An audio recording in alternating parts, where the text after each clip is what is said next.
আদালতে স্বীকারোক্তি দিতে চেয়েও চুপ আসামি মার্জিয়া।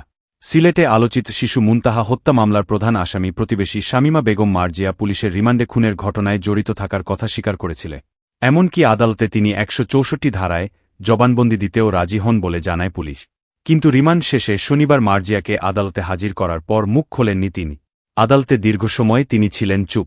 তার সঙ্গে আদালতে হাজির করা হয় মামলার অপর ৩ আসামি মার্জিয়ার মা আলিফজান বেগম, নাজমা বেগম ও ইসলাম উদ্দিনকে। তারাও জবানবন্দি দিতে অপারগতা প্রকাশ করে। এক পর্যায়ে ৪ আসামিকে কারাগারে পাঠানোর আদেশ দেন বিচারক। সিলেটের কোর্ট ইন্সপেক্টর জমশেদ আহমদ আসামিদের আদালতে জবানবন্দি না দেওয়ার বিষয়টি নিশ্চিত করে জানান, প্রয়োজনে পুলিশ আবার তাদের রিমান্ডের আবেদন করবে। সিলেটের কানাইঘাট উপজেলার ৬ বছরের শিশু মুনতাহা আক্তার জেরিন ৩ নভেম্বর বাড়ির পাশে খেলতে গিয়ে নিখোঁজ। দুপুরে বাবা শামীম আহমদের সঙ্গে ওয়াজ মাহফিল থেকে ফিরে তার আর খোঁজ মেলেন। এরপর রাত ১২টায় মুনতাহার বাবা কানাইঘাট থানায় জিডি করেন। এর মধ্যে শিশুটির ছবি ফেসবুকে ছড়িয়ে পড়লে তার খোঁজ পেতে চলে প্রার্থনা। এমনকি মুনতাহাকে ফিরিয়ে দেওয়া হলে পুরস্কার পর্যন্ত ঘোষণা করা হয়। কিন্তু ১০ নভেম্বর ভোররাতে মুনতাহার মরদেহ পুকুরে ফেলার চেষ্টাকালে স্থানীয়রা হাতেনাতে আটক করেন প্রতিবেশী মার্জিয়ার মা আলিফজান।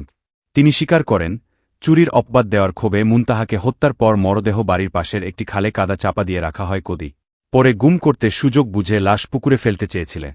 ঘটনার পর বিক্ষুব্ধ জনতা মার্জিয়ার বসতঘর আগুনে পুড়িয়ে দেয়।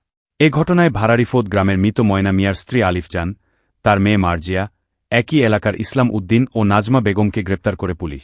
জানা গেছে, মুনতাহাকে ২৫০ টাকায় প্রাইভেট পড়াতেন মার্জিয়া। তার মা আলিফজান ভিক্ষা করতেন। ঘটনার কিছুদিন আগে চুরির অপবাদে মার্জিয়াকে টিউশনি থেকে বাদ দেয় মুনতাহার পরিবার। সেই ক্ষোভে প্রতিশোধপরায়ণ হয়ে ওঠেন মার্জিয়া।